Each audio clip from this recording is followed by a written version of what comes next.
Yes, Ram, I'm audible to you. Yes, I hope you can hear me now. Shalom, Yeah, Shavua yes, Tov. Ram. Shavua Ram. Yeah, welcome to the Bereshit class. Please, Ram. Yes, I think okay. it's only 10 minutes late. Yeah, it's for that. Yeah, sure. Thanks. And Shalom, everyone. Shavua Tov. Happy new month of Menachem Av. Um, it's like from this day we count the 9 days with a morning uh, customs that are there for mourning the destructions of the temple, and it's a time for like a deeper contemplation, um, and learning Torah, and less for pleasures and celebrations, and so Baruch Hashem we have this class uh, to illuminate our heart and soul. And we are learning we started recently, just not long ago, I think, chapter 33 in Bereshit, in Torah portion of Vaishlach. And I think we got to verse number 5. So, yeah, so I'll try to summarize, and we can just go on from this point. Yeah, ధన్యవాదాలు అందరికీ షలాం అండి. తిరిగి మరి ఒకసారి మన బెరిషిత్ తరగతి క్లాస్కి ఆహ్వానం. అయితే ప్రతి ఒక్కరూ కూడా ఈ మెనహ్యం ఆవు నెల యొక్క నెలలో అందరూ కూడా ప్రవేశించి అందరూ కూడా ఆనందంగా ఉందని భావిస్తున్నాం. అయితే ప్రత్యేకంగా ఈ నెలలో మొదటి 9 రోజులు కూడా మనందరికీ తెలుసు, మన రబీ గారు మనకు తెలియజేసినట్టుగా ఈ 9 రోజులు కూడా అందరూ కూడా సంతాపాన్ని తెలియజేసే దినాలు, లేదా బాధను వ్యక్తపరిచే దినాలు. ఏదైతే మందిరం మన దగ్గర నుంచి లేదో ఆ యొక్క మందిర విషయంలో, లేదా విషయం గురించి బాధపడే రోజు మనకు చేసే రోజు. అలాగే మన యొక్క సంతోషాలు, ఆనందాలు ఊహించుకుని ఏదైతే మందిరం మన దగ్గర నుంచి మనం లేదో మిస్ అయ్యామో దాని గురించి సంతాపం చెందే రోజు. అయితే ఇదే సందర్భంలో పెద్దలు చెప్పినట్టు మన హృదయాలన్నీ కూడా తిరిగి ప్రకాశవంతం చేసుకునే దినాలు కూడా. తోరా స్టడీలో నిమగ్నం అయ్యి ఈ యొక్క సంతోషాలకి, ఆనందాలకి కొంచెం దూరంగా ఉంటూ సంతాపాన్ని తెలియచేస్తూ, అదే విధానంలో తోరా స్టడీ ద్వారా మన హృదయాల్ని ప్రకాశింపజేసుకునే సమయం ఇది. కాబట్టి ప్రతి ఒక్కరు కూడా ఆ విషయాన్ని గమనిస్తున్నారని భావిస్తూ తిరిగి మన తోరా అధ్యయనానికి, బెరిషిత్ అధ్యయనానికి వెళ్దాం. అయితే మనం ప్రస్తుతానికి వైష్లాక్ దశ ఆదికాండ గ్రంథం 33వ అధ్యాయంలో 4-5 వచనాల వరకు మనం నేర్చుకోవడం జరిగింది. సో ఇక్కడి నుంచి ముందుకు వెళ్దాం. ఒక శరం please.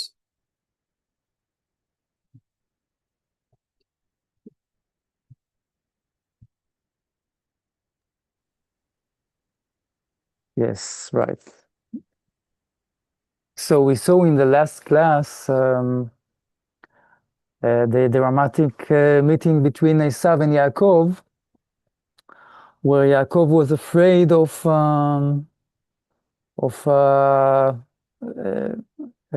very severe life risk after Esav came with his man, and then it ended up with hugging and kissing by Esav. So both twin brothers they found the way for rejoining together in a brotherhood. That's what we saw. And we also had some explanations how come it happens and what it means for the generations to come, the relationship between Esav and Yaakov,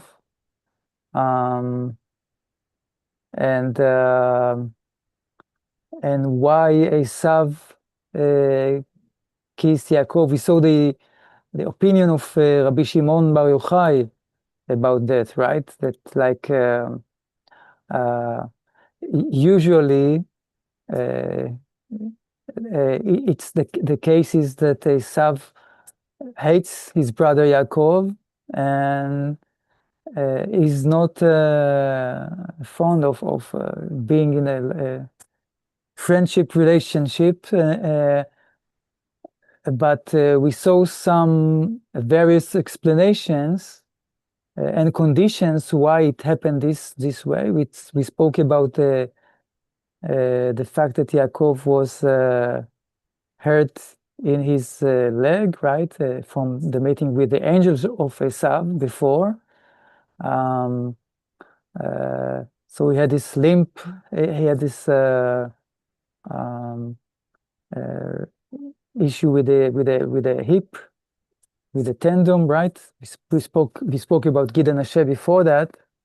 It's about Gid and Asher. So this impacts the meeting with Esav, because Esav saw that if Yaakov is poor and suffering, and he also bows down to myself as if I am an angel or a god, like it's like sending gifts like offerings to the temple. So many various reasons to explain, right, why it was not the standard hate to Yaakov, or why Esav was able this time to overcome.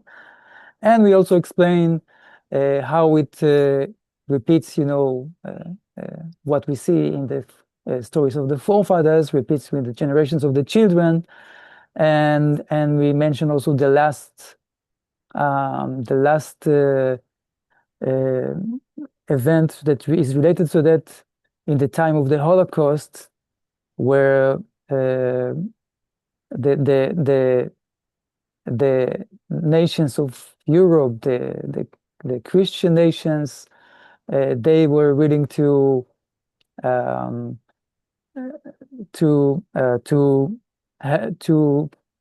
confirm that Israel can find some asylum, because they were so poor, the Holocaust survivors. So they show a will to let them be safe in some asylum in the land of Israel, until they realize that Israel is not will not stay a poor, miserable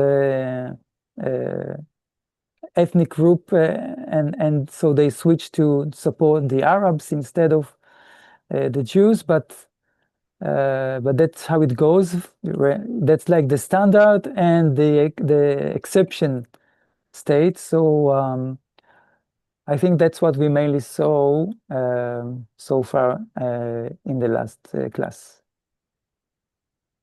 అయితే ఒకసారి మనం ఈ 3 నేర్చుకున్న విషయాల్లో గుర్తు చేసుకుంటే కనుక,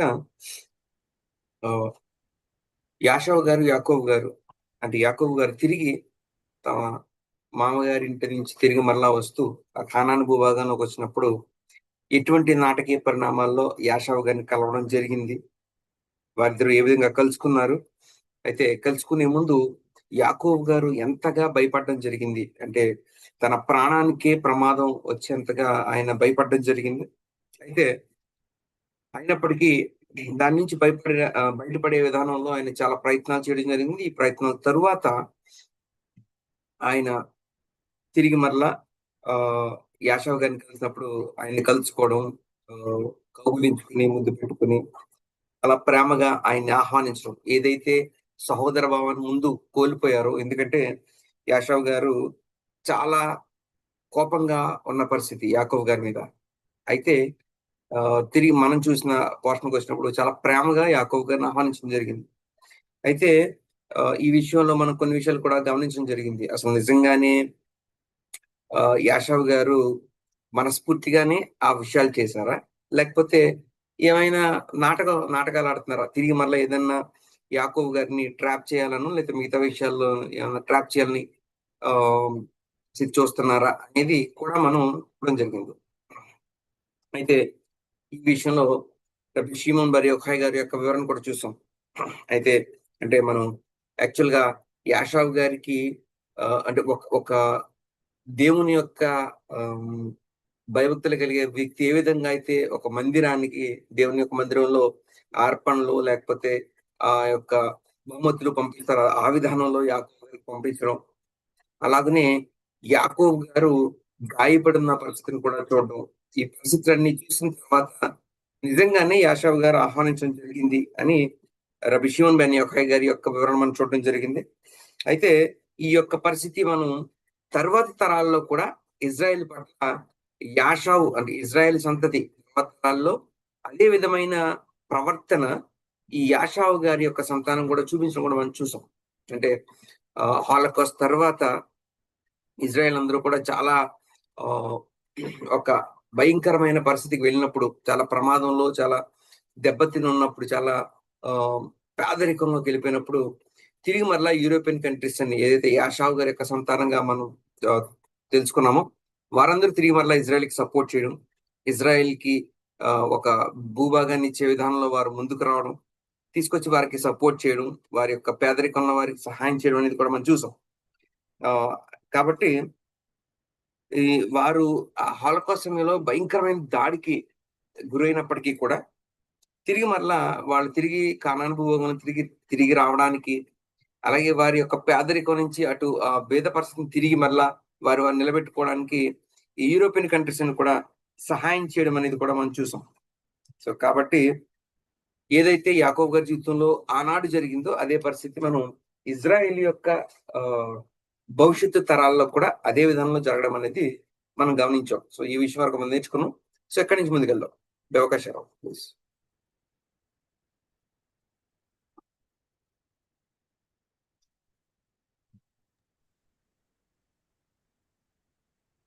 Okay. So now I think we can continue. Yeah, we can continue from the 5th verse.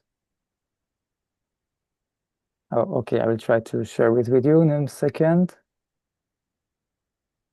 And so what happened after the two brothers fell on one's other neck and embraced each other, then what happens is that Esav see all the companions of his brother. So in verse number 5 we read, "And he lifted his eyes and saw the woman and the children, and he said, 'Who are these to you?' And he said, 'The children with whom God has favored your servant.'" Okay, so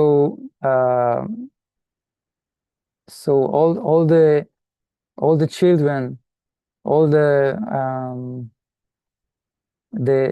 grain, the seed of the nation of Israel, Esav witnessed with his eyes, and that's the answer of Yaakov. So if at that first time Yaakov was afraid because Esav had 400 people coming along with him, and putting him at the risk of life and his family, his wives and children. Then now we see that Yaakov realized that Esav kind of changed his mind after all the efforts of Yaakov, after he saw Yaakov's poor state and Yaakov's respect towards his elder brother, so he realized that Esav speaks his mind, and it is now possible to try to go on the path of peace. So he introduced his family to Esav's brother.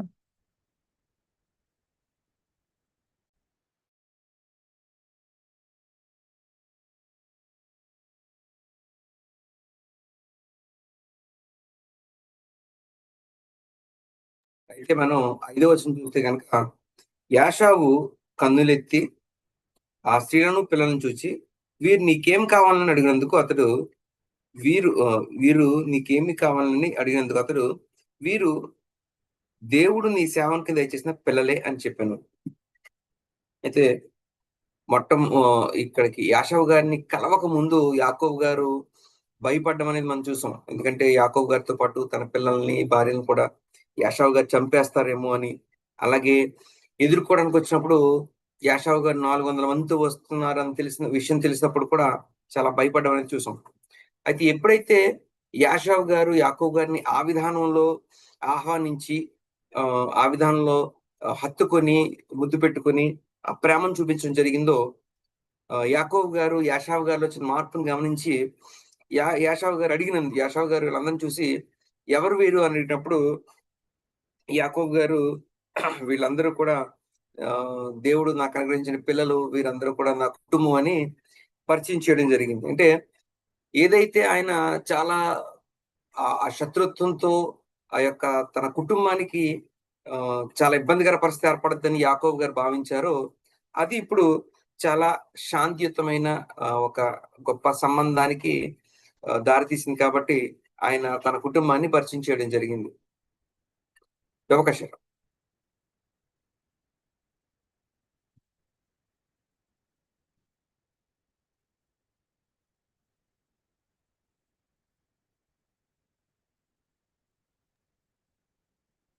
Yes, okay.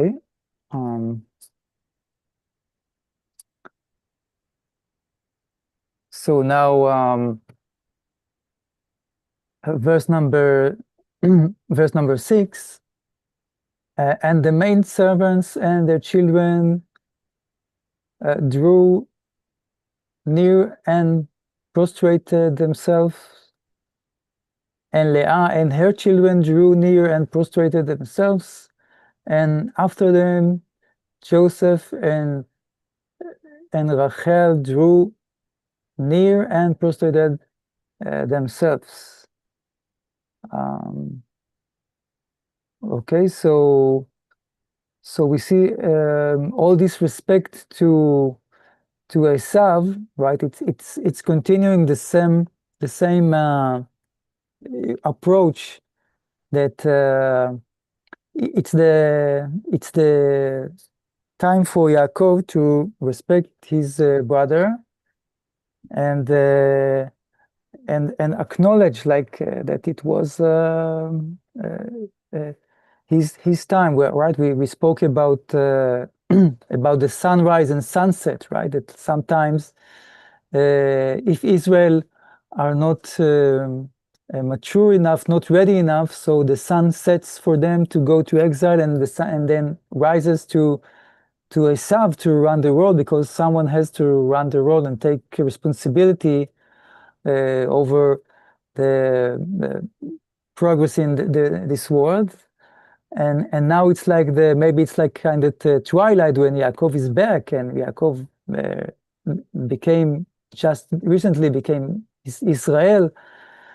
So he still has to respect. Again, we see, the respect of Israel to other nations. You see the strong relationship between Israel and the nations. Like it wouldn't be possible. How come it is possible that the modern state of Israel was established? It had to be that there was, the Balfour Declaration and San Remo conference and the decisions in the UN and all of that. By the way, I'm not sure it was similar. I guess it wasn't similar in the case of the independence of India, the modern state of India.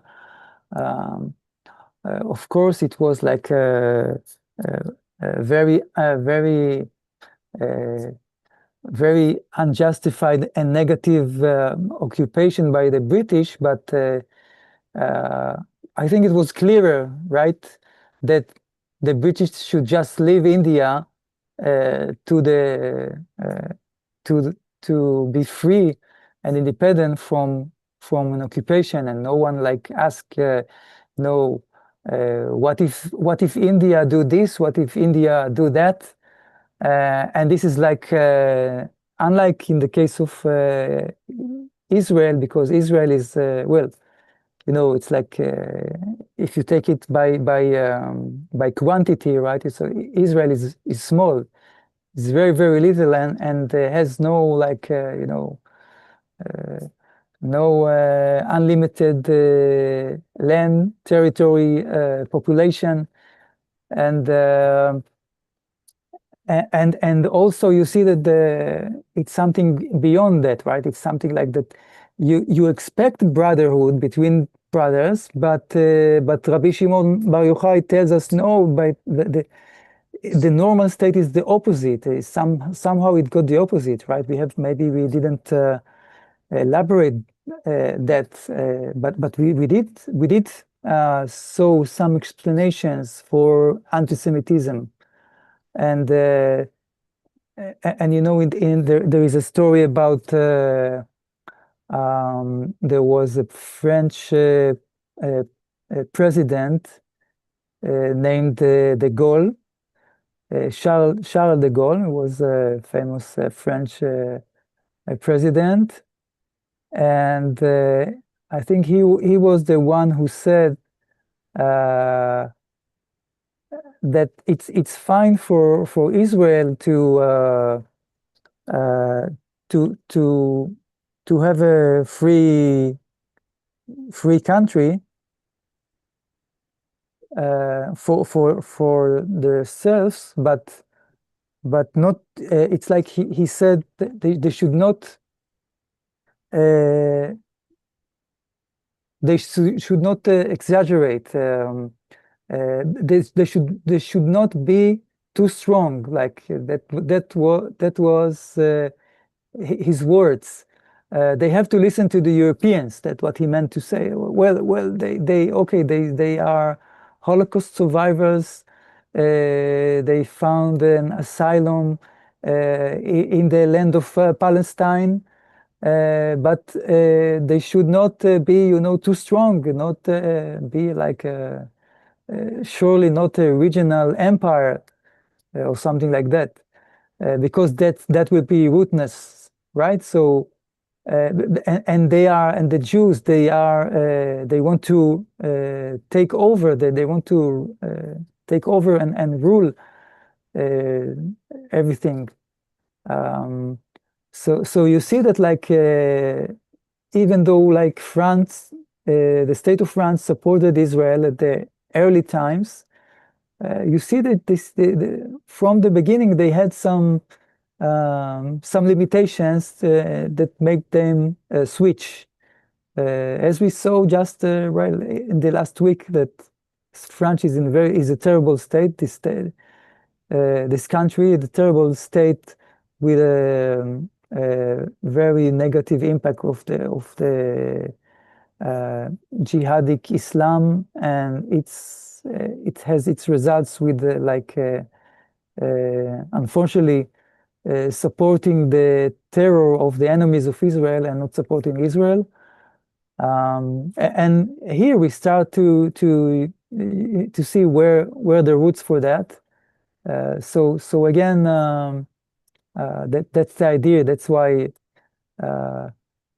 it's like playing this game, like respecting Esav with the children and the wives,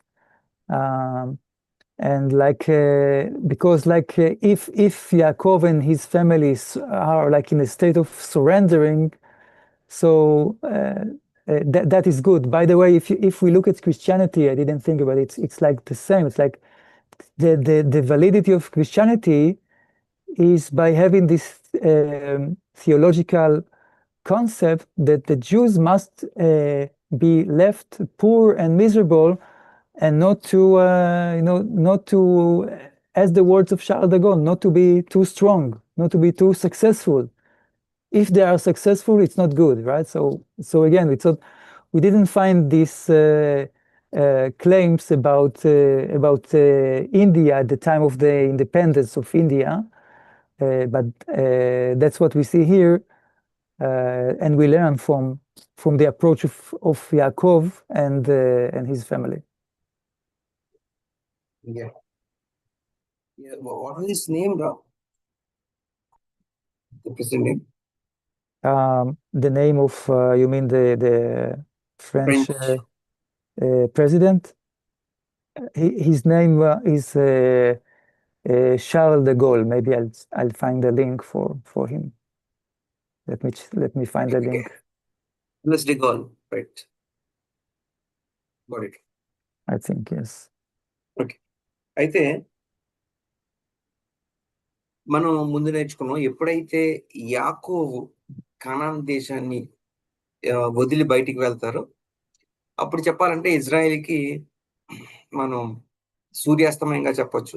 ఎందుకంటే ఆ సమయంలో యాకోబు Israel భూభాగంపై అధికారాన్ని చలాయిస్తారు. లేదా దాని యొక్క అధికారాన్ని తీసుకుంటారు. సో, కాబట్టి ఆ సందర్భంలో ఒకవేళ మనం చూస్తే గనక ట్వైలైట్‌గా చెప్పొచ్చు ఇజ్రాయెల్‌కి. అయితే తిరిగి మరలా ఇజ్రాయెల్ ఎప్పుడైతే తిరిగి మరలా లేదా యాకోబు తిరిగి మరలా భూభాగానికి వస్తారో, అప్పుడు తప్పనిసరిగా యాకోబు యాషావుని గౌరవించాల్సొస్తుంది. లేదా యాకోబు యొక్క సపోర్ట్ తీసుకోవాల్సొస్తుంది. సో, ఈ విధానంలో మనం చూస్తే ఇజ్రాయెల్ యొక్క భవిష్యత్తులో కూడా జరిగిన విషయాలు మనం చూసినప్పుడు ఆహ్, బాల్ఫోర్ డిక్లరేషన్ కానివ్వండి, అయితే మిగతా విషయాలు కానివ్వండి, ఇవన్నీ కూడా తిరిగి మరలా ఇజ్రాయెలు హోలోకాస్ట్ తర్వాత తిరిగి మరలా యూరోపియన్ కంట్రీస్ యొక్క సపోర్ట్ ఇజ్రాయెల్‌కి అవసరమైంది. అయితే ఒకవేళ మనం ఫర్ ఎగ్జాంపుల్ అదే ఇండియా యొక్క స్వాతంత్రాన్ని తీసుకుంటే గనక, అక్కడ జరిగిన విషయం ఏంటంటే, ఇండియా స్వాతంత్రం వచ్చినప్పుడు ఓకే, బ్రిటిష్ వారు దాన్ని ఇండియాని ఆక్యుపై చేసుకోవడం జరిగింది. అది ఎప్పుడైతే ఈ యొక్క బ్రిటిష్ వారిని ఇండియా నుంచి వెళ్ళిపోవాలని వారు యుద్ధం చేసినట్టు వారు ఆ విషయానికి వచ్చారో, అక్కడ ఎటువంటి రూల్స్, రెగ్యులేషన్స్ లేవు. వారు ఇండియాని వదిలి వెళ్ళిపోవాలంతే. ఇండియా ఇలా చేస్తే వెళ్ళిపోతాం, ఇండియా ఇది పాటిస్తే వెళ్ళిపోతాం, ఇండియా ఇలా ఉంటే వెళ్తాం అని ఏ రూలు లేదు. ఒకసారి వారు అనుకున్న తర్వాత, వారు నిర్ణయించుకున్న తర్వాత ఇండియా నుంచి వదిలి వెళ్ళిపోవడమే. కానీ ఇజ్రాయెల్ విషయంలో అది కాదు పరిస్థితి. ఎందుకంటే అసలు మనం భూభాగం విస్తీర్ణం గాని, లేపోతే ఆ భూభాగంలో నివసించే ప్రజల సంఖ్యతో గాని పోలిస్తే, అసలు ఇండియాకి, ఇజ్రాయెల్‌కి అసలు ఎక్కడా పొంతన ఉండదు. అది చాలా చిన్న భూభాగం. అసలు ఇండియాతో పోలిస్తే అసలు చాలా, చాలా తక్కువ మంది ఉండే ప్రజలు నివసించే ప్రదేశం. అయినప్పటికీ కూడా మనం రబీ షిమోన్ బర్ యోఖై గారు చెప్పిన విషయాలు చూసినప్పటికీ కూడా, అంటే అప్పటికి యాషావు ఆహ్వానించినప్పటికీ కూడా, యాంటీ సెమిటిజం అనేది మాత్రం అది అప్పుడు, ఇప్పుడు కూడా ఉంది. అంటే యోధ వ్యతిరేకత అనేది. ఎందుకంటే ఫర్ ఎగ్జాంపుల్ హాలోకాస్ట్ తర్వాత ఇజ్రాయెల్ అందరికీ తిరిగి మరలా ఆ భూభాగాన్ని ఇవ్వాలని యూరోపియన్ కంట్రీస్ అన్ని నిర్ణయించుకున్నప్పుడు, ఫ్రాన్స్ దేశం కూడా అప్పటి నాయకత్వం కూడా సపోర్ట్ చేయడం అయితే జరిగింది ఇజ్రాయెల్‌కి. అయితే ఆ సందర్భంలో ఉన్న France president Charles de Gaulle అనే ఒక ప్రెసిడెంట్, ఫ్రెంచ్ ప్రెసిడెంట్ ఆయన. ఏది ఇజ్రాయెల్‌కి స్వాతంత్రం వచ్చే సందర్భంలో ఆయన పెట్టిన రూల్ లేదా ఆయన పెట్టిన కండిషన్స్ ఏంటంటే, ఓకే, ఇజ్రాయెల్‌కి మనం ఆ భూభాగాన్ని ఇద్దాం, స్వాతంత్రం ఇద్దాం. కానీ వారు ఎప్పుడు కూడా యూరోపియన్ కంట్రీస్ ఏం చెప్తే అదే చేస్తూ ఉండాలి. వారు ఏదో డబ్బు సంపాదించి లేకపోతే అందరికన్నా గొప్పగా ఒక టాప్ లెవెల్‌లోకెళ్ళే పరిస్థితి ఉండకూడదు. వారెప్పుడు కూడా యూరోపియన్ కంట్రీస్ ఏం చెప్తే అది మాత్రమే విని వారు చెప్పినట్టుగా ఫాలో అయితే అయ్యేలా ఉండాలి అని ఒక రూల్ పెట్టడం జరిగింది. అంటే ఓకే. ఇజ్రాయెల్‌కి వారికంటూ ఒక సొంత భూభాగాన్ని ఇద్దాం అనుకున్నప్పటికి కూడా, వారు వీళ్ళ చెప్పు చేతల్లోనే ఉండాలి అనే విషయం ఎప్పుడు కూడా యూరోపియన్ కంట్రీస్‌లో కొన్ని కంట్రీస్ ఆ యొక్క రూల్ పెట్టడం జరిగింది. అయితే ప్రస్తుత కాలంలో కూడా వారు అలాంటి పరిస్థితిలో ఉన్నారు. ప్రస్తుత కాలంలో ఉన్న ప్రెసిడెంట్ కూడా ఇజ్రాయెల్ పట్ల అదే భావనలో ఉండడం జరిగింది. అయితే ఇప్పుడు వాళ్ళ యొక్క పరిస్థితి మనం చూస్తే గనక, వారు అతి భయంకరమైన కండిషన్‌లో ఉంది కంట్రీ. France country. ఈ యొక్క ఇస్లామిక్ ఈ జిహాదీ గ్రూప్స్ తోటి భయంకరమైన ప్రమాదంలో ఉంది ప్రస్తుతం ఉన్న కంట్రీ. అంటే ఇప్పటికి కూడా వారు ఇజ్రాయెల్‌కి వ్యతిరేకంగానే ఉన్నారు. ఈవెన్ ఈ రోజుకి కూడా. అయితే వ్యతిరేకంగా ఉన్నారు అని చెప్పడం కన్నా, వ్యతిరేకంగా ఉండాల్సొస్తుంది వారు. వారి కంట్రీలో ఉన్న పరిస్థితిని బట్టి, వారికి వేరే అవకాశం లేని పరిస్థితిగా వారు మారడం అయితే జరిగింది. మనం అలా కూడా తీసుకొచ్చింది. కాబట్టి విషయం ఏంటంటే, వారు ఈ యొక్క ఇలాగా మారిపోవడానికి రూట్స్ లేకపోతే మూలాలు ఎక్కడి నుంచి వచ్చినాయంటే, మనం ఈవెన్ హాలోకాస్ట్ కండిషన్‌లో వచ్చినప్పుడు పరిస్థితిలో కూడా ఇదే పరిస్థితిలో వారున్నారు. అక్కడి నుంచి కూడా మూలాలుగా మనం చూడొచ్చు. అయితే ఇప్పుడొచ్చేసరికి మనం అర్థం చేసుకుంటే, వారి ఉద్దేశ్యం ఏంటంటే, వారు స్వాతంత్రం ఇచ్చినా, యూదులకి వారికంటూ హక్కులిచ్చినా సరే, వారెప్పుడూ కూడా ఈ యూరోపియన్ కంట్రీస్ కింద ఉండాలి. లేదా యాషావు ఆహ్, ఆధిపత్యంలోనే ఉండాలనేది వారి యొక్క ఉద్దేశ్యం. సో, ఆ విధానంలో ఆహ్, ఇప్పటికి కూడా పరిస్థితుంది.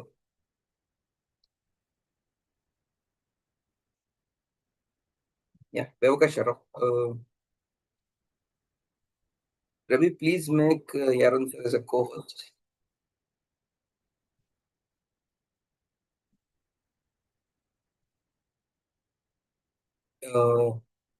Bro, I think you're not audible if you're speaking.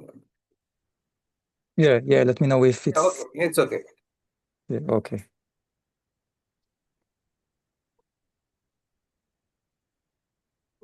Okay, great. So that was about the meeting of the wives and children of Yaakov with Esav.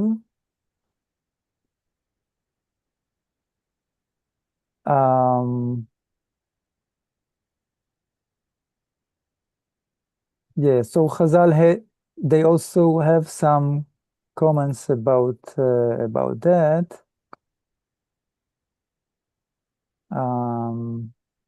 All kind of midrash. Maybe we'll get to this later as well. You know, for example, we see Yosef here that he came to protect his wife. So that's like Chazal say. Rashi says that was his merit and privilege for the blessings of Yosef. And then on the other hand, we don't find here Dinah. Surely Yaakov did not introduce his daughter Dinah to Esav, and that all kind of different calculation that it might be the right thing that Dinah should marry Esav. So that's why Dinah got into trouble later on.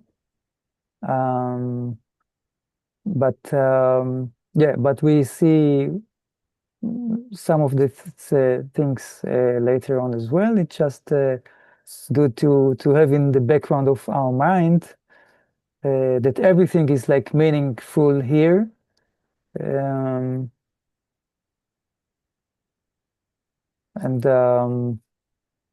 Yes, and we also, by the way, we also mentioned, I think, Binyamin that was not part of this meeting. he didn't bow down to Esav, and also has the merits for that, for being like origin Israeli born child of Yaakov, unlike the others. So you see that everything that happens in the family of Yaakov has impact to like all over the Bible and beyond. Yeah. Okay.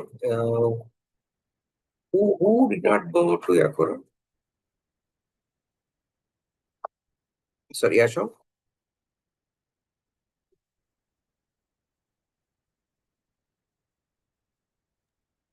Yeah, thanks. So Binyamin, right? Benjamin, yeah, he was the little one. He was not Yeah. there yet. Yes. So he was only born later on. So Yeah. it's his merit. Yeah. And also, she did not. Yaakov did not introduce Dina also, right? Yeah, and as for the prostrating, for the bowing to Esav, I think we could also mention that this 7 times that Yaakov bowed down to Esav, it stands for the 7 empires, that conquer the people of Israel, right? We say that like. We can see that the Romans, the Greeks, the Babylonians, the Persians, all these different empires that occupied Israel are represented here. It's like the spiritual seed of that as well. Yes. అయితే మనం తర్వాత వచనాలు చూస్తే గనక అయితే యాషావు గారు కళ్ళెత్తి చూసి యాకోబు గారి కుటుంబాన్ని చూసి వీరందరూ నీకేమవుతారు అని అడిగినప్పుడు యాకోబు గారు వీరంతా నా కుటుంబం, నా పిల్లని చెప్పడం జరిగింది. ఆ తర్వాత వచనం చూస్తే గనక 6వ వచనం నుంచి అప్పుడు రాహేలును వారి పిల్లలను వచ్చి దగ్గరకు వచ్చి సాగిలపడ్రి, లేయాయు ఆమె పిల్లలను దగ్గరికి వచ్చి సాగిలపడ్రి. ఆ తర్వాత యోసేపును రాహేల్ దగ్గరికి వచ్చి సాగిలపడ్రి. అయితే మనం చూస్తే గనక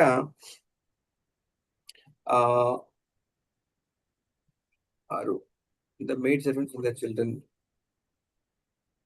మనకు 6వ వచనంలో అప్పుడు రాహేలు వారి పిల్లలు అలాగే లేయా ఆమె పిల్లలు వచ్చి సాగిలపడడం జరిగింది. అయితే ఇప్పుడు ఓకే, మన తెలుగులో లేదు కానీ ఇంగ్లీష్ లో and the maid servants of the children junior and prostrated themself, అంటే దాసీలు ఎవరైతే ఉన్నారో రాహేల్ లేయం గారు కాకుండా ఇద్దరు దాసులు కూడా చేసుకోవడం జరిగింది. వారిద్దరు కూడా తన పిల్లలతో వచ్చి సాగిలపడడం జరిగింది. తర్వాత లేయమ్మ గారు వచ్చి యాకోబు గారికి సాగిలపడడం జరిగింది. రాహేల్ గారు యోసెఫ్ గారు ఇరువురు కలిసి వచ్చి యాకోబు గారికి సాగిలపడడం జరిగింది. సో ఇక్కడ విషయాన్ని గుర్తుపెట్టుకోండి, ఇక్కడ యాకోబు గారితో పాటు రాహేల్ గారు వచ్చారు, యాకోబు గారిని కూడా తీసుకొచ్చారు. సారీ, క్షమించండి, యోసెఫ్ గారిని కూడా తీసుకొచ్చారు. రాహేల్ గారు వచ్చినప్పుడు యోసెఫ్ గారు అలాగే రాహేల్ గారు ఇద్దరు సాగిలపడ్డారు. కానీ బెన్యామిన్ గారు ఇంకా అప్పటికి పుట్టలేదు కాబట్టి ఆయన యోసెఫ్ గారికి సాగిలపడలేదు. అదే సందర్భంలో దీనా గారిని కూడా యోసెఫ్ గారికి పరిచయం చేయలేదు. సో ఈ 2 విషయాలు గుర్తుపెట్టుకోండి. దీని తర్వాత అసలు దీని అర్థం ఏంటనేది మన తర్వాత మనకి పాఠాల్లో అర్థమవుతుంది. సో ఇక్కడ దాసీలు వారి పిల్లలు అలాగే లేయమ్మ గారు, ఇక్కడ రాఖేల్ గారు యోసెఫ్ గారితో పాటు వచ్చి ఆయనకి సాగిలపడడం అనేది జరిగింది. సో అలాగనే యాకోబు గారు కూడా యాషావు గారికి 7 మార్లు సాగిలపడ్డారన్న విషయం ముందు నేర్చుకున్నాం. అయితే వీటన్నిటికీ కూడా ఇక అంతర్గతమైన లేదా ఆత్మీయమైన మూలాలు ఉన్నాయి. యాకోబు గారు 7 మార్లు సాగిలపడడం కానీ, ఇక్కడ దాసీలు వారి పిల్లలతో సాగిలపడడం కానీ, లేయమ్మ గారు సాగిలపడడం కానీ, అలాగనే రాహేల్ గారు యోసెఫ్ గారితో పాటు సాగిలపడడం కానీ, దీనా గారిని పరిచయం చేయకపోవడం కానీ, అలాగే బెన్యామిన్ గారు ఇంకా పుట్టలేదు కాబట్టి ఆయన ఇంకా యోసెఫ్ గారికి యాషావు గారికి సాగిలపడకపోవడం కానీ, ఇవన్నిటి కూడా స్పిరిచువల్ రూట్స్ ఉన్నాయి. మనం పోయిన వారం నేర్చుకున్నాం. యాకోబు గారు 7 మార్లు ఆయన కలిసే ముందు సాగిలపడ్డన్నప్పుడు 7 అనేది కూడా 7 గొప్ప రాజ్యాలు ఇజ్రాయెల్‌ని ఆక్యుపై చేయడం జరిగింది. వారి పరిపాలించడం జరిగింది. అంటే పర్షియన్స్ కావచ్చు, గ్రీక్స్ కావచ్చు, రోమన్స్ కావచ్చు. ఇలా 7 రాజ్యాలు వారిని పరిపాలించడం జరిగింది. వారికి సూచనగా మనం వాటి పెద్దలు చెప్తారు. అలాగే ఇప్పుడు ఎవరైతే చెప్పారో దాసీల పిల్లలు గాని, ఆహ్, భార్య పిల్లలు గాని ఎవరైతే చెప్పారో దానికి కూడా ఒక స్పిరిచ్యువల్ మీనింగ్ అనేది ఉంది. అది ముందు మనం నేర్చుకుంటాం. బెవకాశారం.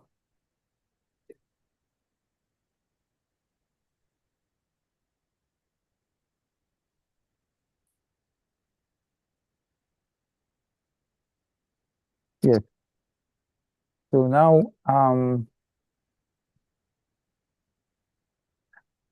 So now if we read verse number 8,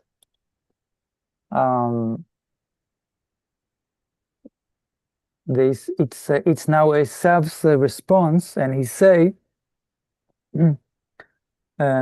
the following, and he said, what is to you the purpose of all this camp that I have met? And he said, to find a favor in my master's eye. Okay, and then what we see next, Yaakov, after Yaakov answered that it's to find favor in his master's eye, then Esav's answer is in verse number 9. But Esav said, I have plenty, my brother, let what you have remained yours. Okay, so like we really see how it follow what we said before, right? To find favor in your eyes, it's like it reminds us, like again, the idea of like it's almost sounds like pilgrimage. Like we say to find favor in the eyes of Hashem, right? When we come to Beit Hamikdash, and so again, it shows the respect of Yaakov to Esav, and we'll get to it right in the next verse number 10. And Esav's answer is something like, I have a planning, right? What does it mean? I have planning. It's it's about it's kind of about quantity. So it's like I have a lot, right? So, but if someone say that he has a lot, it means like it doesn't mean he wouldn't like to have more, because like, okay, I have a lot, why not making I have a lot of money, why not making more money, right? It's like it's not like I have sufficient, right? It's not I have like enough. It's I have a lot. I have many things, many assets, many investments.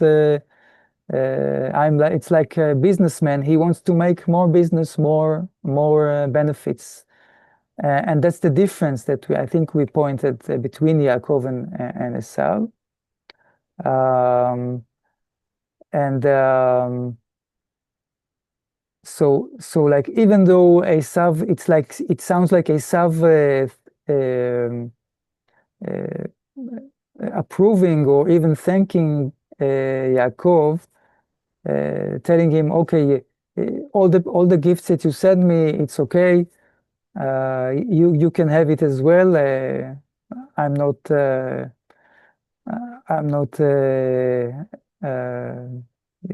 greedy about that. But yet we know that like we know that he is about all his anger about Yaakov was for stealing the blessing. And what was the blessing? To have the dough of heaven, right? And the oil of the earth, and the blessing that Yaakov got, and eventually Esav also got, right? We know that Rashi said that like the blessing of Esav is like the place of Italy or Greece, right? We saw that commentary of Rashi as well. And that is, by the way, why Yaakov didn't bring such gifts, by the way, to Esav. Didn't bring him oil. He didn't speak about oil, and he spoke about I have a donkey and oxes, right, and cows. Not about the blessing that Esav may think that his brothers stole from his rights. So that's the politics behind that. Okay, um, but that's again that's the interaction. Shows the differences between Esav and Yaakov. Okay, and Yaakov want to please his brother, and Esav is actually pleased. We see that he's pleased, but he says that he has plenty. So we know we realize the differences. Maybe it's now like it had to be this way so that Esav will be compensated, so he will approve the blessing to Yaakov. So after Yaakov overcome the angel of Esav, now he has to get the confirmation from the human, the real Esav. So maybe it has to be this way. So that's the things that we learn again from the words of Esav here. Okay, అయితే వారందరూ సాగిలపడిన తరువాత మనం చూస్తే కనుక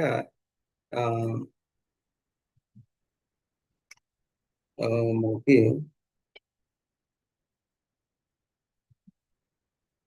అప్పుడు 10వ వచనంలో 9వ వచనంలో అయితే యాకోబు గారు వచ్చారు యాషావు గారికి. యాషావు గారు అడిగారు, వీరందరూ ఎవరు, ఏమవుతారు, ఏంటి అన్నప్పుడు వీరందరూ కూడా నా కుటుంబమే అని చెప్పి యాకోబు గారి భార్యలు ఒకరొకరుగా వచ్చి వారందరూ కూడా సాగిలపడడం జరిగింది. సాగిలపడిన తర్వాత యాషావు గారిని మాట చూస్తే కనుక అప్పుడు యాషావు, సహోదరుడా, నాకు కావలసినంత ఉన్నది, నీది నీవే ఉంచుకోనమని చెప్పాను. అప్పుడు యాకోబు, అట్లు కాదు, నీ కటాక్షం నా మీద ఉన్న ఎడల చిత్తగించి నా చేత ఈ కానుకను ఓకే సారీ, మనం 8వ వచనం చూస్తే కనుక 8వ వచనంలో యాషావు, నాకు ఎదురుగా వచ్చిన ఈ గుంపంతయు ఎందుకని అనగా అతడు, నా ప్రభు కటాక్షం నా మీద వచ్చుటకే. అయితే వీరందరూ కూడా ఎందుకు నా ముందు ఈ గుంపంతా నా ముందుకు వచ్చి ఎందుకు నాకు సాగిల పడుతున్నారు ఇదంతా అన్నప్పుడు, అయ్యా నీ కటాక్షం నా మీద ఉండడానికి అని చెప్పడం జరిగింది. అంటే ఎగ్జాక్ట్ గా మనం యాకోబు గారు యాషావు గారికి బహుమతులు పంపించినప్పుడు యాకోబు గారు యాషావు గారికి బహుమతులు పంపించినప్పుడు ఎలా అయితే దేవుని మందిరానికి మనం ఇజ్రాయేలీలు ఆ యొక్క అర్పణలు తీసుకొస్తారో ఆ విధానంలో తీసుకున్నట్టుగా అర్పణ తీసుకొచ్చినట్టుగా మనం చూసాం. అయితే అదే అలాగనే రెండోసారి ఇప్పుడు వీళ్ళందరినీ ఎందుకు తీసుకొచ్చారన్నప్పుడు నీ యొక్క కటాక్షం కొరకు, ఎలా అయితే మందిరానికి ప్రతిసారి కూడా ఈ పండుగ సందర్భంలో వెళ్తారో ఆ సందర్భంలో వెళ్ళినప్పుడు దేవుని యొక్క కటాక్షం కోసం ఎలా అయితే ఇజ్రాయెల్ వెళ్తారో అదే విధానం ఇక్కడ యాకోబు గారు కూడా యాషావు గారికి ప్రజెంట్ చేయడం జరిగింది తన కుటుంబాన్ని. అయితే ఇక్కడ ఏమంటున్నారంటే యాషావు గారు, అయ్యో నాకు ఇప్పటికే బోల్డ్ ఉంది కదా, ఇవన్నీ నాకెందుకు అని చెప్పడం జరుగుతుంది. అంటే ఇక్కడ ఎలా అంటే మనం యాషావు గారికి ఇచ్చిన ఆశీర్వాదాన్ని ఒకసారి గుర్తు చేసుకుంటే కనుక మనం ఆకాశపు మంచు గాని, ద్రాక్ష రసం గాని లేతే నూనెతో గాని నిన్ను ఆశీర్వదిస్తాను అని నిన్ను హషేం ఆశీర్వదిస్తారని ఇత్సాక్ గారు ఆయన్ని దీవించిన విధానం మనం చూసాం. సో, ఆ దీవెనలతో ఆయన చాలా ఆహ్, మంచి ఆశీర్వాదాలతో ఆహ్, ఉన్నట్టుగా మనం చూస్తున్నాం ఇక్కడ. ఈవెన్ అయినప్పటికీ కూడా, అయినప్పటికీ కూడా యాకోబు గారు ఈయనకి బహుమతులు పంపించడం జరిగింది. అందుకనే ఇక్కడ మనం చూస్తే గనక యాకోబు గారు ఇచ్చిన బహుమతులు నూనె, లేకపోతే ద్రాక్షారసం ఇవి పంపించలేదు గానీ, గొర్రెల్ని, మేకల్ని పంపించారు. ఎందుకంటే ఆల్రెడీ అక్కడ యాషవ్ గారు చాలా సమృద్ధిగా ఉన్నారు. నూనెతో గాని, ద్రాక్షారసం గాని, మిగతా విషయాలతో. సో, అయితే యాషవ్ గారుకి యాకోబు గారు పంపించిన ఆ యొక్క బహుమతులతో ఆయన సంతోషపడడం జరిగింది. ఆయన చాలా ఆహ్, అయితే అలాగనే యాషవ్ గారిని కలిసే విధానంలో యాకోబు గారు ముందు ఆయన యొక్క ఆత్మీయ దేవదూతతో పోరాడడం జరిగింది. అలాగనే భౌతికంగా కలిసినప్పుడు యాషవ్ గారిని యొక్క మెప్పు కూడా పొందడం జరిగింది. ఈ విధానంలో యాషవ్ గారు, యాకోబు గారి యొక్క కలయిక అనేది జరిగింది. అయితే ఆహ్, ఆయనకి అన్ని వసతులు ఉన్నప్పటికీ కూడా తిరిగి మరలా యాకోబు గారు ఆయనకి బహుమతులు పంపించి ఆయన్ని శాంతపరిచే విధానంలో ప్రయత్నించడం అనేది కూడా మనం చూసాం ఇప్పటి వరకు. సో, ముందుకెళ్దాం. వ్యవకక్షరం.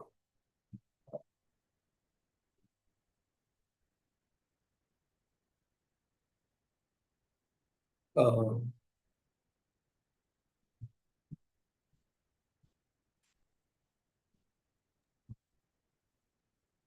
Yes, okay.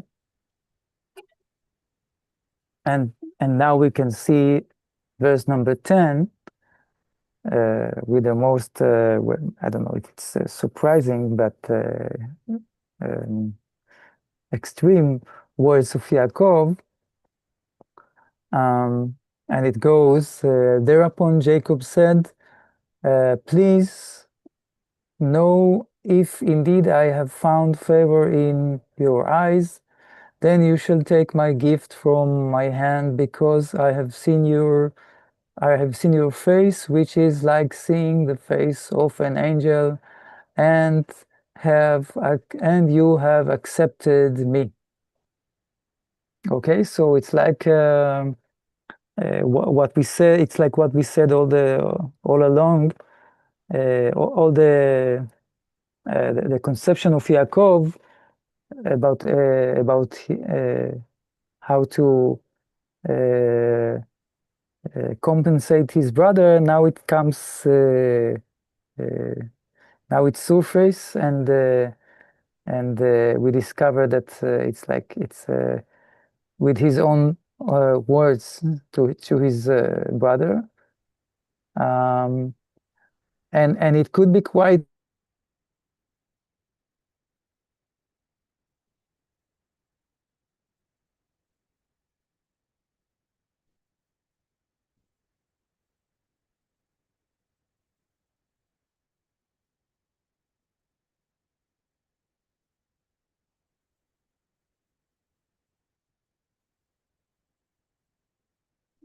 ఓకే. ఆహ్,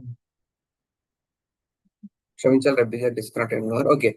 మనం ఆహ్, 10వ వచనాన్ని చూస్తే గనక, అప్పుడు యాకోబు అట్లు కాదు, నీ కటాక్షం నా మీద ఉన్న ఎడల చిత్తగించి నా చేత ఈ కానుక పుచ్చుకొనుము. దేవుని ముఖం చూసినట్లు నీ ముఖం చూచితిని. నీ కటాక్షం నా మీద వచ్చినది గదా! అని చెప్పడం జరిగింది. అంటే ఓకే. మీరు వద్దు అన్నప్పటికీ కూడా దయచేసి నా కోసం ఈ యొక్క ఆహ్, బహుమతిని మీరు తీసుకోండి అని యాకోబు గారు అడుగుతున్నట్టుగా మనకు కనబడుతుందిక్కడ.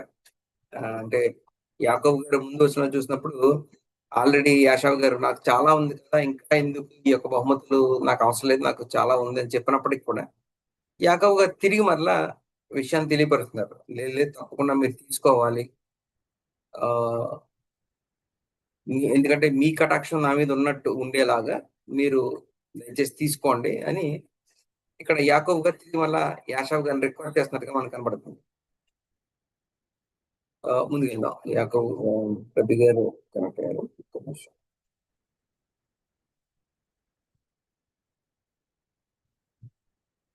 Yeah, Yes, sorry, Yes. just to complete this idea.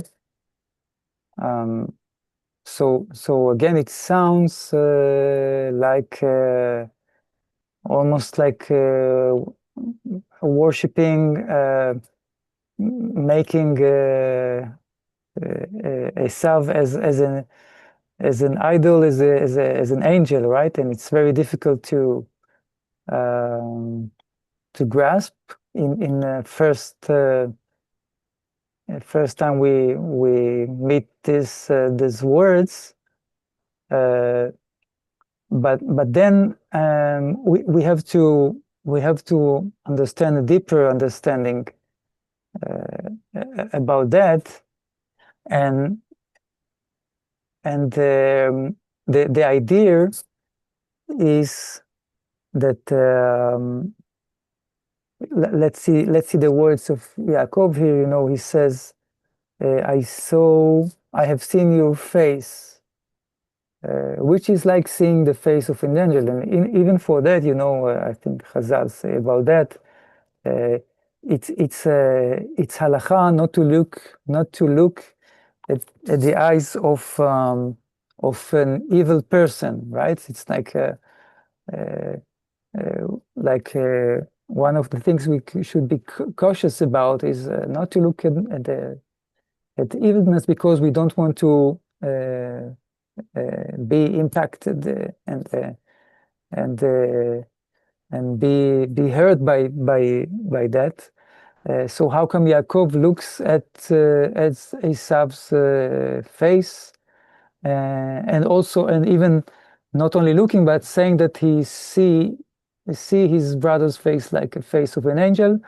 So the idea is that it's the specialty of Yaakov, because Yaakov is able to look at Esav's face and see it's like a spiritual looking. So he sees the divine sparks that are in his brother's soul.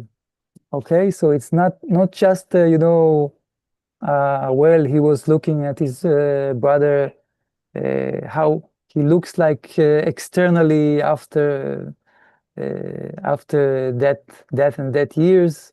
No, it's much deeper and spiritual than that.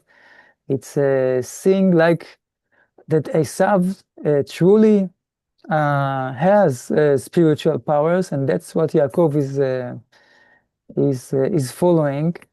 And we know that like Esav's descendants will have a lot of impact, and we know that like we say that Esav is a dome, and then Christianity, a lot of spiritual impact is there inside his brother Esav. So that's what Yaakov is looking for. Well, after he struggled the guardian angel of Esav, maybe it's easier for him to do that. So I cannot, I cannot recommend all of us to do so, because it's a specialty that one should gain. You know how to look at the spiritual soul of one's face, and not avoiding the bad influence. But that's the idea here. That okay, that like so it means that all what Yaakov did so far, and all what he act like bringing an offering and all of that, it was because of this fact. It was because he sees the spiritual seed of Esav, which is very, very high seed, right? I don't want to get into Kabbalah about Esav and all the calculations that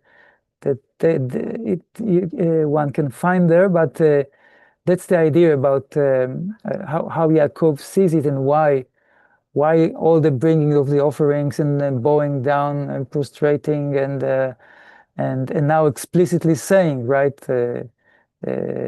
I saw your face as a face of an angel, and you accepted me, and it's like one it's like a pilgrimage, right? When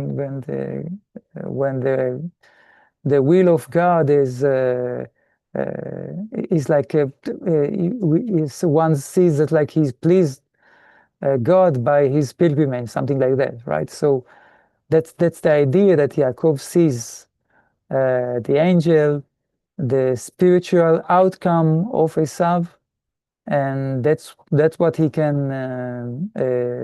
respect and appreciate.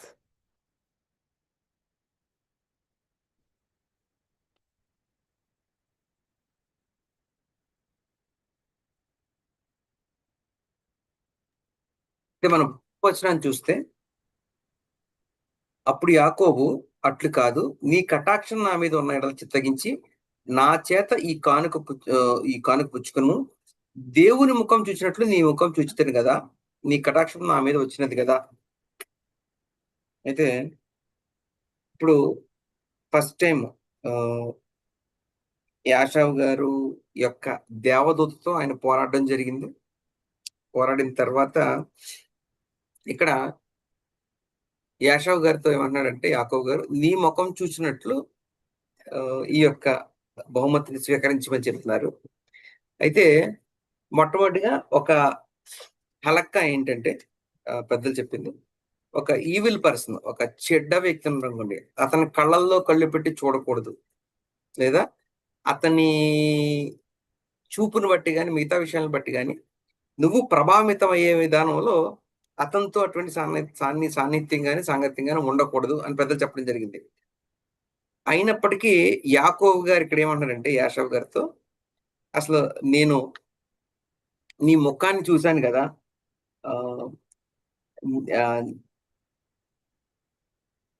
నీ ముఖాన్ని దేవుని ముఖం చూసినట్లు చూశాను అంటున్నారు యాషావు గారిని. అయితే ఇదేంటి ఇప్పుడు యాకోబు గారు మాట్లాడేది యాషావు గారి యొక్క బాహ్య రూపం గురించా, అంటే నువ్వు దేవునిలా ఉన్నావు, దేవుని ముఖాన్ని చూసాను, నీ ముఖాన్ని చూసాను అని గురించి మాట్లాడతారంటే ఇక్కడ మాట్లాడేది దాని గురించి కాదు. ఎందుకంటే యాకోబు గారిలో ఉన్న ప్రత్యేకత మనందరికీ తెలుసు. యాకోబు గారిలో ఉన్న ప్రత్యేకత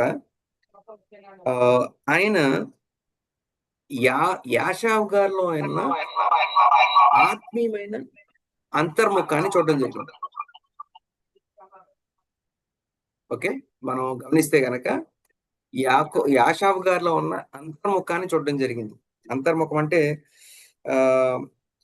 చాలా విషయాలు కబాలాలో మనకి తెలియని విషయాలు ఉంటాయి. అంటే మనం ఒక వ్యక్తిని ఎప్పుడైనా చూసినప్పుడు బాహ్యంగా ఉన్న పరిస్థితిని చూడగలం తప్ప అంతర్గతంగా లేదా అతనిలో ఉన్న పొటెన్షియల్ ఏంటి కానీ, లేదా అతను ఏ విధానంలో అభివృద్ధి చెందలితే, లేదా భవిష్యత్తులో ఏ విధంగా అతను మారుతాడనే విషయాలు మనకు తెలియదు. కానీ పెద్దలు లేకపోతే కొంతమంది కబాలా ద్వారా మిగతా విషయాల ద్వారా ఆ విషయం తెలుసుకుంటారు.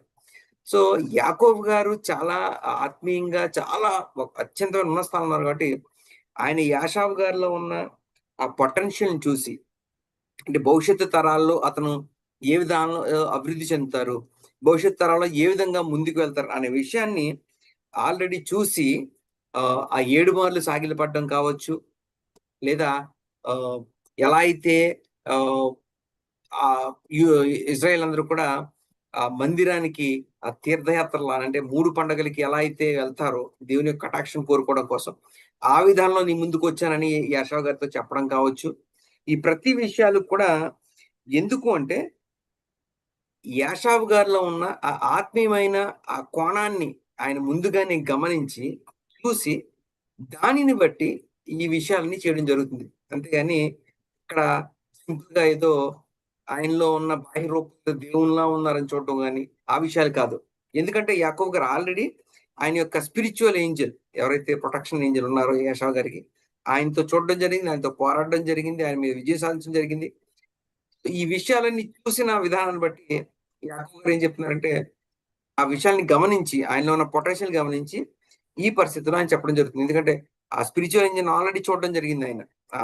యాషావు గారిలో ఉన్న ఆత్మీయమైన దేవదూతతో పోరాడడం జరిగింది. సో కాబట్టి అక్కడ ఆల్రెడీ మిమ్మల్ని చూశాను నేను, దేవదూత మీ యొక్క దేవదూతలతో నేను చూడడం జరిగింది, పోరాడడం జరిగింది అన్న విషయాలు కూడా తెలియజేస్తున్నారు ఇక్కడ యాషావు గారితో. దేవకాశారు.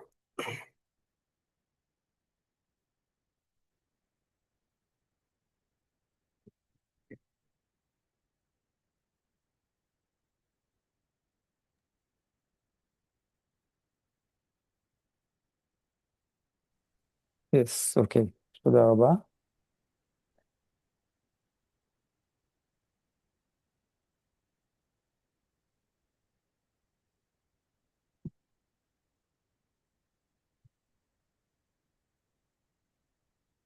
Yeah, please, Ram.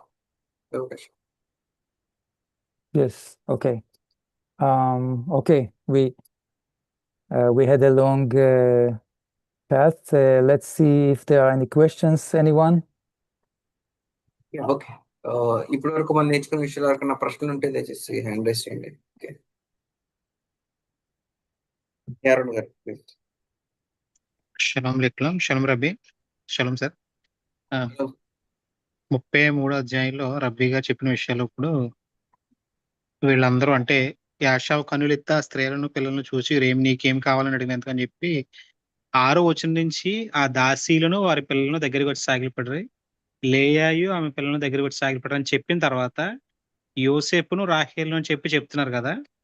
ఇక్కడ దాసీ పిల్లల పేర్లు కానీ లేయ గారి పిల్లల పేర్లు కానీ మెన్షన్ చేయలేదు. అంటే ఫర్ ఎగ్జాంపుల్ ఇప్పుడు లేవి గోత్రం ఉంది, ప్రధాన యాజకత్వం వస్తుంది, అందులోంచి యాజకులు వస్తున్నారు. అది ఆ స్పెషాలిటీ గురించి విని పేరు చెప్పలేదు. అలాగే యహూదా గారి పేరు కూడా ఎక్కడ రాలేదు. కానీ యోసేపు గారి పేరు ఎందుకు వస్తుంది, అసలు ఎందుకు మెన్షన్ చేయడం జరిగింది ఇక్కడ రాహేల్ గారితో పాటు అనేది ఒకసారి క్లియర్ చేయండి సార్. ఎగ్జాక్ట్లీ ఆ విషయాన్ని మనకి ఇందాక కూడా రబ్బీ గారు ముందే చెప్పడం జరిగింది.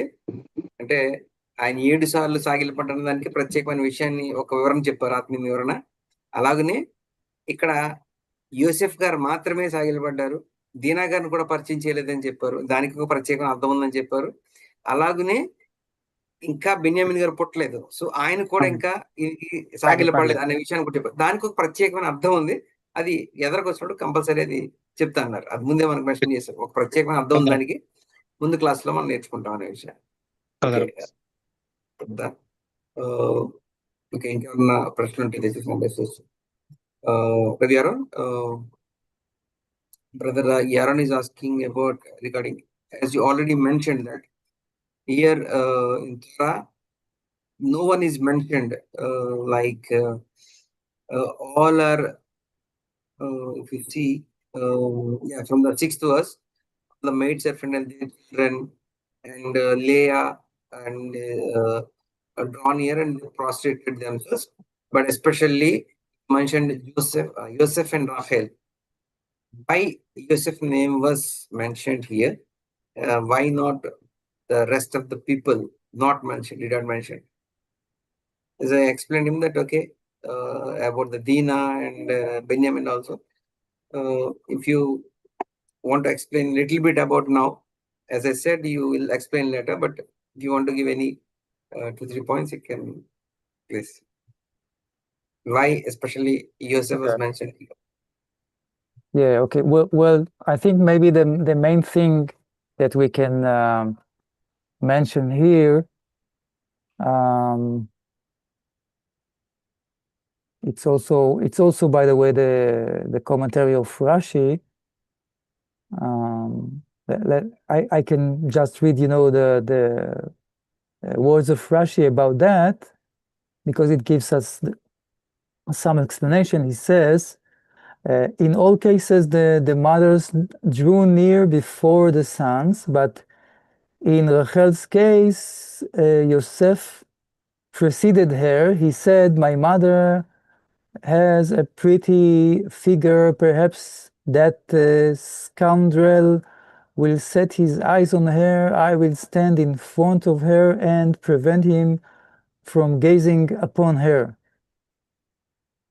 Okay? And because of this deed, Joseph merited the blessing over the eye, meaning that he stood up in front of Esav's eye. Basically, what Rashi tells us here is like it's a matter of a merit of Joseph, and a special characteristic of Yosef, as we say, Yosef HaTzadik, right? So Rashi explained that he wanted to protect his mother, what could be better than, honoring one's parent, one's mother, and we see that, someone like Esav with very, very strong, high spiritual impact can look at her and it could be dangerous, could be like could make some damage. So Yosef came out to protect his mother. So the Torah tells us about that. To know the merits of Yosef, to know that afterwards why we will later on why we will see the blessing of Yosef Tzaddik, right? That he has he was the one who knew how to overcome the challenges of modesty and all the illicit relationship and overcome all what related to that. Yeah. దీంట్లో okay యోసెఫ్ గారు Yaron గారు ప్రశ్న అడగడం జరిగింది. ఎవరి పిల్లల గురించి mention చేయలేదు కానీ యోసెఫ్ గారి గురించి మాత్రం మెన్షన్ చేశారు. ఇక్కడ ఎందుకు అన్నప్పుడు రాశి గారు దానికి ఇచ్చిన వివరణ ఏంటంటే, యాక్చువల్గా యోసెఫ్ గారే తన తల్లి ముందుకు వచ్చి నుంచోవడం జరిగిందంట. యోసెఫ్ గారే వచ్చి ముందు నుంచోవడం జరిగింది. ఎందుకు అలా జరిగింది అని రాశి గారు చెప్తున్నారంటే, యాక్చువల్గా రాహేల్ గారు చాలా అందంగా ఉంటారు. అయితే ఎప్పుడైతే ఒకవేళ యాక్చువల్గా యాషావ్ గారి గురించి వీరందరికీ తెలుసు. అతని ఈవిల్ విషయం గురించి, అంటే అతను చాలా దాని ఏమంటాం, ఒక ఆత్మీయ విధానంలో చాలా స్ట్రాంగ్ పర్సన్ కాబట్టి తన యొక్క ఇంపాక్ట్ ఏమన్నా తన తల్లి మీద పడే అవకాశం ఉంటుంది, లేదా తన తల్లిని ఆయన వేరే విధానంలో చూసే అవకాశం ఉంటుంది. తను చాలా అందంగా ఉంటుంది కాబట్టి అతని యొక్క యాషావ్ గారి యొక్క కంటి చూపు తన తల్లి మీద పడకుండా ఉండేలాగున తన తల్లిని కాపాడుకునే విధానంలో, తన తల్లిని గౌరవించే విధానంలో ఎప్పుడైతే తన తల్లి ముందుకు వస్తుందో యోసెఫ్ గారు తన తల్లి ముందు వచ్చి యాషావ్ గారి కళ్ళ ముందు ఆయన నుంచి ఉన్నారంట. అంటే ఇద్దరు తల ఉంచినప్పటికి కూడా తన తల్లి కనబడకుండా యోసెఫ్ గారు వచ్చి తన తల్లిని కాపాడుకునే విధానంలో, తన తల్లి గౌరవాన్ని కాపాడుకునే విధానంలో ఆయన ముందు వచ్చి నిల్చోవడం జరిగిందండి. సో ఈ విషయం పట్ల యోసెఫ్ గారికి తర్వాత అది చాలా ఒక గొప్ప తలాంతుగా ఇవ్వడం జరిగింది. ఎందుకంటే తర్వాత యోసెఫ్ గారి జీవితంలో మనం చూసినప్పుడు ఆయన ప్రత్యేకంగా ఈ యొక్క ఇల్లిసిట్ రిలేషన్స్, అంటే వివాహేతర సంబంధాల విషయంలో తన కంటిని కాపాడుకునే విధంలో చాలా బలంగా ఉన్న ఆ యొక్క అటువంటి ఒక మెరిట్ ని యోసెఫ్ గారు అక్కడ సంపాదించుకోవడం జరిగిందండి. ఎప్పుడైతే తన తల్లి మీద అటువంటి కండు పడకుండా తనను కాపాడుకోవడానికి ముందుకు వచ్చారో దానిని బట్టి తనకు ఆ యొక్క తన భవిష్యత్తులో కూడా అటువంటి వేరే తప్పుడు సంబంధాల్లోకి వెళ్లకుండా తన కన్నును కాపాడుకునే విధానంలో అతనికి అంత పవర్ అనేది రావడం జరిగింది అని రాశి గారి యొక్క వివరణ. ఇది వన్ ఆఫ్ ద వివరణస్. ఓకే, ఇంకెవరికైనా మనం నేర్చుకున్న పాఠంలో ప్రశ్న ఉంటే దయచేసి హ్యాండ్ రైజ్ చేయొచ్చు.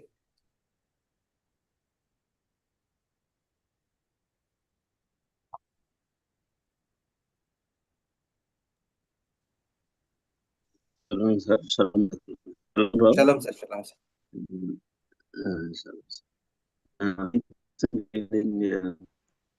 I mentioned the French, I think, Prime Minister or something. What is Israel should not. Sir, my voice cut out. Sir, ఇప్పుడు హలో బాణం సార్, చెప్పండి ఇప్పుడు. As you mentioned in about the French Prime Minister, maybe what he said is Israel should not have that much of force than the Europe. Why it's so? Can you explain the hatred regarding exactly about the force? What happens if Israel is having much powerful than any other Gentile nation. Why they are concerned? Could you explain it or elaborate it? Yeah, sure. Well, in a very short way, I can say that maybe we can simply say what they are most afraid of is that they will see that Israel exemplify a moral model of a nation, of moral behavior, a society, and even an army, like just an example, IDF is the most moral uh, army in the world, okay? And he is now accused in making genocides, and there is a campaign for starvation, genocide and starvation in Gaza, where the reality, the real evidence, the real fact is that there is more humanitarian aid entering Gaza now than before this war even started. So why is that? How come? I mean, Israel army they make so much considerations and efforts to avoid hurting civilians and non-involved people. Although it's very difficult to know. Although the terrorists they broke every possible rule. They hide because of that. They hide in schools. They hide behind babies. So according to the international law, it's okay to kill anyone like because of that, because that's what the terrorists do. And all the world they know that if they just release the Israeli hostages, they will get no more fight, no more destruction. But everyone knows that, and everyone has a problem with Israel because it's not convenient when you find something bad about yourself, about any other army in the world did much worse things in military in wars and in combat. So it's frightening to know that there is there could be a higher moral demand, and well, we elaborated a lot about the roots of anti-Semitism, but again, this could be just one example for that. Now, just I want to elaborate a few things upon that, and a question also. Yeah. If the thing is like that, at the time of Holocaust or at the time of those comments came from the French president, Israel is not even a strong country. Israel not even had an army or nothing else. But still, what they seen in Israel, what they see in the people of Israel, to fear about that, their character or their style of living, what they had seen.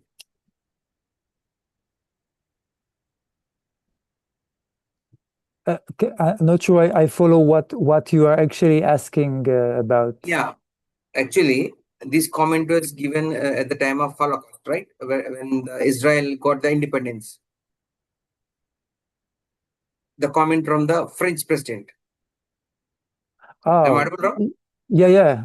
You mean, okay, what? Had observed in Israel, because there is no army at that time. There's no any country, strong country at that time. But what kind of things they have observed in Israel and feared about that if they become a strong nation, yeah, it will be a bit problematic for us. What they observed in Israel at that particular point.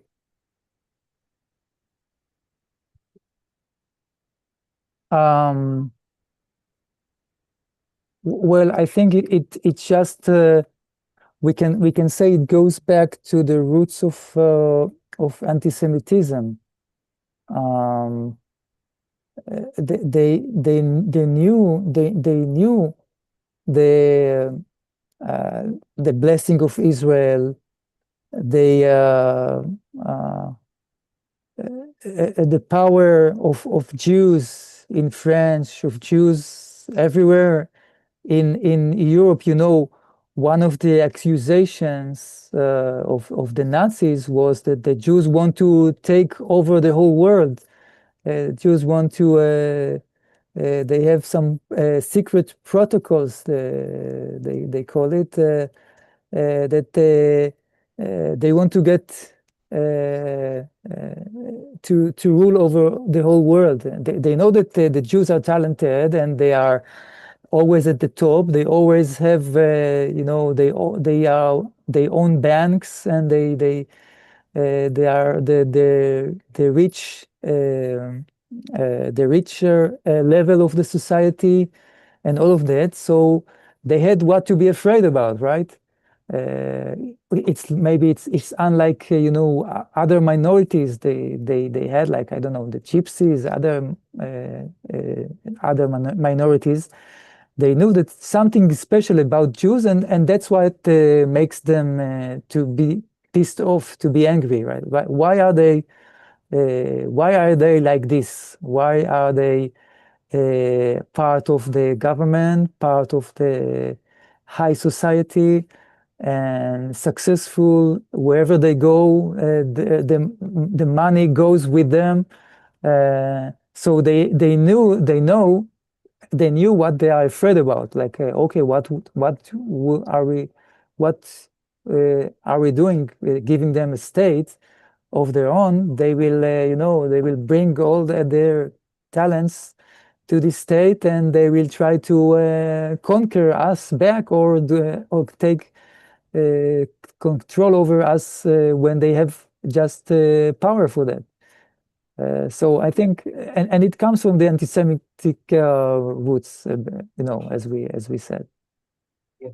Now it makes sense, right? Okay, Ram. Okay, ఇప్పుడు doctor Yakub గారు ప్రశ్న అడగడం జరిగింది.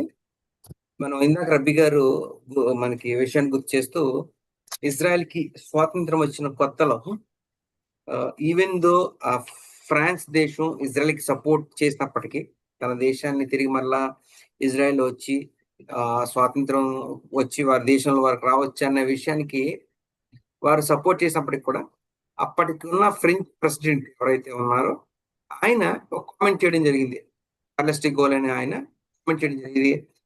Even ఇజ్రాయెల్కి స్వాతంత్రం వచ్చినప్పుడు కూడా వారు కొన్ని విషయాల్లో రిస్ట్రిక్ట్ అయి ఉండాలి. ప్రతి విషయంలో కూడా యూరోపియన్ కంట్రీస్ యొక్క పర్మిషన్ ఉండాలి. ప్రతి విషయంలో కూడా వారు ఆ దేశంలో ఉన్నప్పటికి కూడా యూరోపియన్ కంట్రీస్ అండర్లో మాత్రమే ఉండాలి అని చెప్పడం జరిగింది కదా.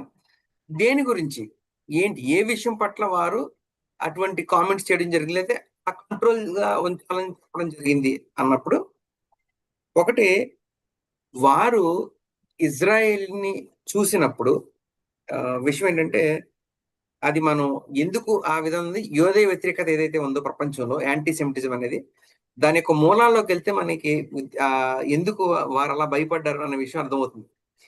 ఎందుకంటే ఒకవేళ మనం హాలోకాస్ట్ జరిగే సమయంలో పరిస్థితి చూస్తే కనుక, వారందరికీ కూడా, అంటే యూరోపియన్ కంట్రీస్ ఎవరైతే ఉన్నారో వారందరికీ కూడా బైబిల్ సుపరిచయమే, వారందరికీ కూడా ఈ తోరాలో ఉన్న విషయాలు సుపరిచయమే.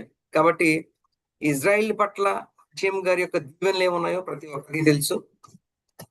కాబట్టి ఇజ్రాయేలీలు అలాగనే అప్పటి కాలంలో ఉన్న ఇజ్రాయేలీలు అసలు ఎంత పవర్ఫుల్ గా ఉండేవారంటే, వారు ప్రతి విషయంలో కూడా చాలా విజయం సాధించేవారు. అంటే వాళ్ళు రాజకీయంలో ఉన్నా కానీ ప్రతి గవర్నమెంట్ లోని వాళ్ళు పార్ట్ అయి ఉండేవారు. చెప్పాలంటే అత్యధిక ధనవంతుల్లో వారు ఉండేవారు, లేదా అత్యధికంగా ఒక ప్రపంచాన్ని ముందుకు తీసుకెళ్లే విషయాల్లో ఇజ్రాయెల్ ముందుండేవారు.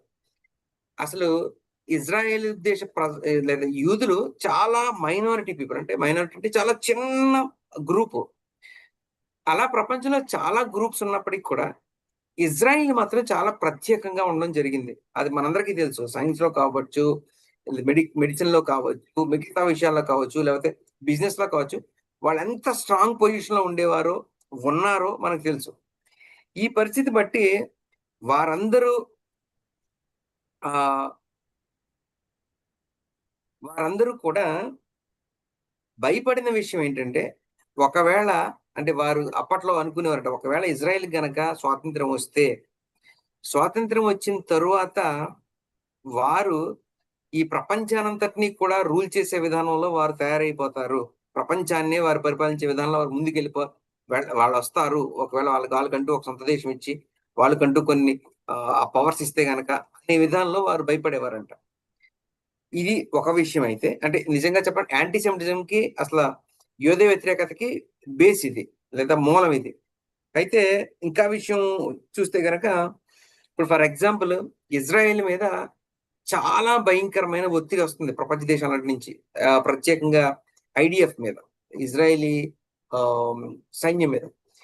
ఎప్పుడైతే ఇజ్రాయెల్ సైన్యం ఒక నైతికతంగా యుద్ధాన్ని పోరాడతాదో, అప్పుడు ప్రతి దేశం మీద కూడా ఈ యొక్క ఫోర్స్ అనేది పడతది. ఇజ్రాయెల్ పోరాడుతుంది కదా! మీరెందుకు ఇంత అన్యాయంగా పోరాడతన్న విషయం.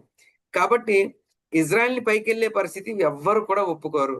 అంటే ఫర్ ఎగ్జాంపుల్ మనం చూస్తే గనక ఇజ్రాయెలు మీద అతి భయంకరమైన అటాక్ జరిగి ఇజ్రాయెల్ చంపినప్పుడు ఎవ్వరు ఏమి మాట్లాడలేదు గానీ, ఇజ్రాయెలు తిరిగి మరలా వారి మీద యుద్ధం చేస్తున్నప్పుడు మాత్రం ఇజ్రాయెల్ భయంకరమైన జెనోసైడ్ చేస్తుంది. మారణహోమం చేస్తుంది. ఇంకా ప్రత్యేకంగా ప్రస్తుత కాలంలో వాళ్ళందరినీ కూడా ఆకలితో చంపేస్తుంది ఇజ్రాయెల్. గాజాలో ఉన్న వాళ్ళందరిని అందరూ కూడా ప్రపంచ దేశంలో ఉన్న వారందరూ కూడా భయంకరంగా కామెంట్ చేస్తున్నారు. నిజానికి విషయం ఏంటంటే ముందు కన్నా అంటే యుద్ధానికి ముందు కన్నా ఏదైతే ఎయిడ్ వాళ్ళకి ఇచ్చేవారో ఇజ్రాయెల్ నుంచి ఎయిడ్ వెళ్ళేదో అంటే వాళ్ళందరికీ కూడా సహాయం అందేదో యుద్ధానికి ముందు కన్నా ఇప్పుడు ఎక్కువ సహాయం చేస్తుంది Israel.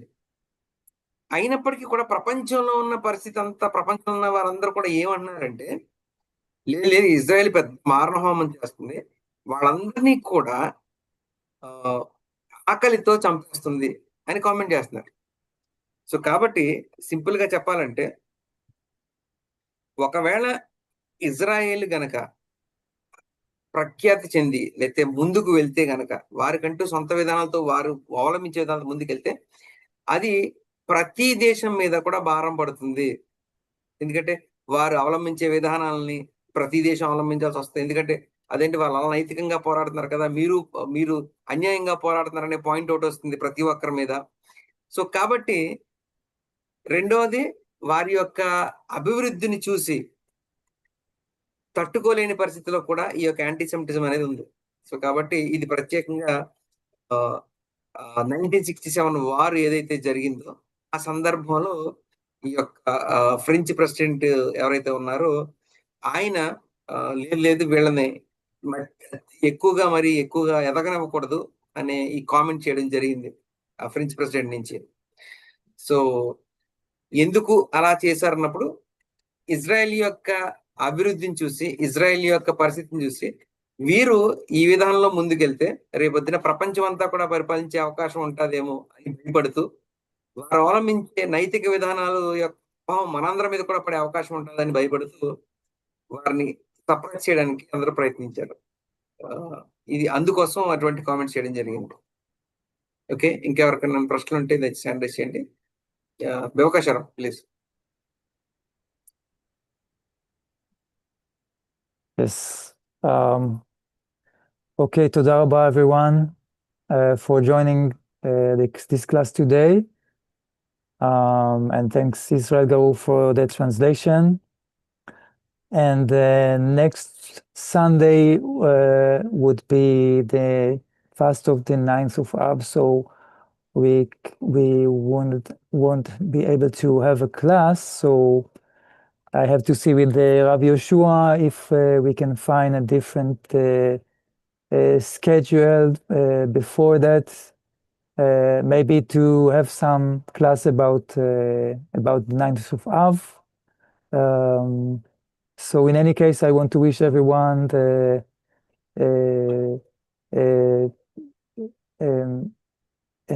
a fast that is meaningful and helpful, and that we will see many blessing and salvation after following this fast. Toda Rabba, and Shavua Tov, everyone.